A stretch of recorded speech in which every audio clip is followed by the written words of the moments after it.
চলো মুসাফির বান্ধঘাট করি, বহুদূর জানা কথা।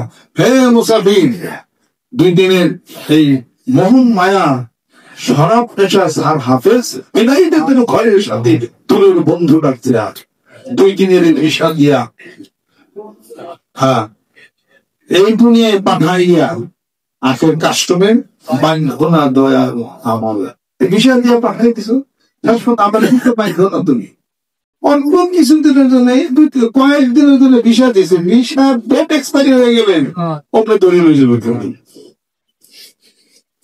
যারা গেছে লন্ডন ঘুরে আসলাম 6 মাসের ভিসা আমার দিছে, 6 মাসের উপরে তার 7 মাস মারিয়ে গেলে শুধু তাদের হাজতে।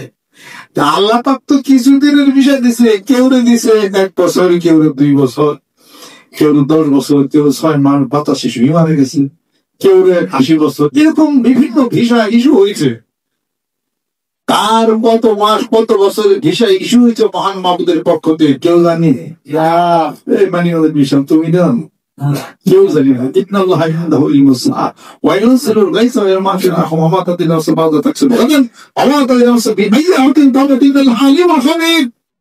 আল্লাহ রাব্বুল আলামিন বলেন কেমন কবে হবে কেউ জানে না, আগে আল্লাহ জানিয়ে। মায়ের পেটের গভীর অন্ধকার কি আছে আমি জানি, বৃষ্টি কবে হবে আমি জানি, আগামী দিন কেউ উপার্জন করবে তা আমি জানি, মৃত্যু কোন মাটিতে হবে কেউ জানে না, পৃথিবী আমি আল্লাহ জানি। তুমি নাকি অনেক জানো, কিছুই জানো না। আল্লাহ তুমি নাকি অনেক জানো, এত জানার বহর আলিফলাম কি হতো পয়লা তো না বোকা বানিয়ে দিছে, কিছুই জানো না। আল্লাহ বলে সবই আমি জানি, তোমার অন্তরের খবর আলিমের বিজাতির ছিল সেটা আমি জানি, অন্তরের খবর তুমি তো কিছু জানো না। তুমি মোর বাবা তাও তো জানো না, এখন খাইবে খেয়ে এটাও তো জানো না। তুমি এত জানার দাবি করো কেন?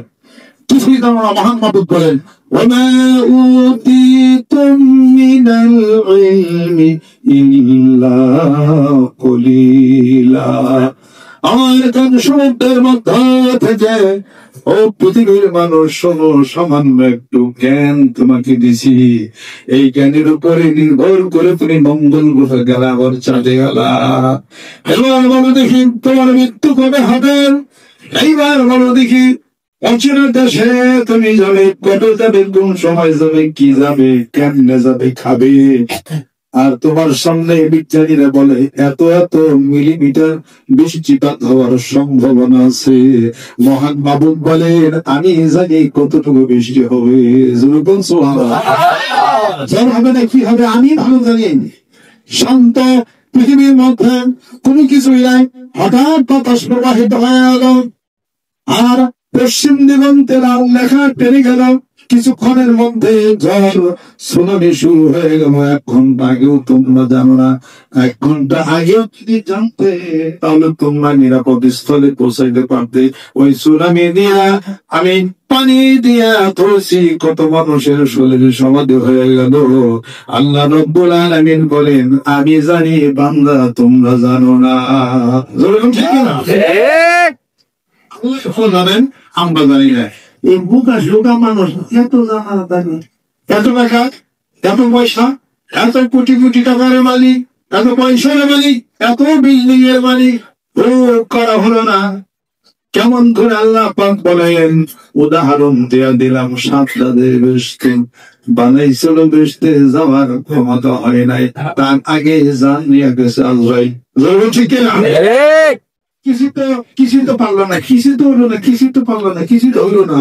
এখন দেখি যাওয়ার ভালাই মাথার চুল পাকছে কিনা, মাথার চুল পেকে গেল কিনা, সম্মানিত কোন খান এবার বিত্তবস্থার মধ্যে উপনীত হয়ে গেল। তো বলে ভাড়া লেগে আসলো, চোখের যদি কমে গেল, গেরার বল কমে গেল। এইবার ধীরে ধীরে মানুষটা কবরের দিকে তুমি চলবে, আস্তে আস্তে ধীরে ধীরে কবরের মাটি শরীরে মাখায় গেল, মরণের বাতাস শরীরে লেগে গেল। কবে জানেন তোমার সঙ্গে আমার সঙ্গে দেখা ঠিক হয়ে যায়। ওরে মানুষ সময় আছে, এখনো আমি আল্লাহর নামে ব্রতী হয়ে যাও।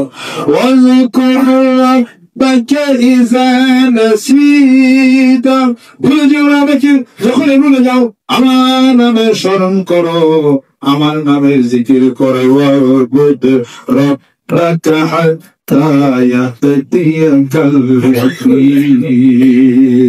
মৃত্যুবোধের পর্যন্ত আমার ইবাদত বন্দেগীতে মশগুল হয়ে যাও। চলো যখন সুবহানাল্লাহ জিকিরটুকি শুধু করে কাঁদে রাখবে, জিকিরটুকি কাঁদে রাখবে কোথায় করবে? আমি আল্লাহ নামের বেজে বলেছি এবার মনের মাঝে ধরবে ফসল কাটবো তারে কিয়ামতের হাটে। আমি আল্লাহ নামের বীজ বলেছি এবার মনের মাঝে। আল্লাহ নামের বীজ বুনতে হবে। সুবহানাল্লাহ আল্লাহ পাক এটা মানি নজর দরবারের কথা নাকি? এটা হ্যাঁ, এটা বিএনপি, এটা আওয়ামী লীগ, এটা জামাতের সময় আল্লাহ বলে এটা হলো না।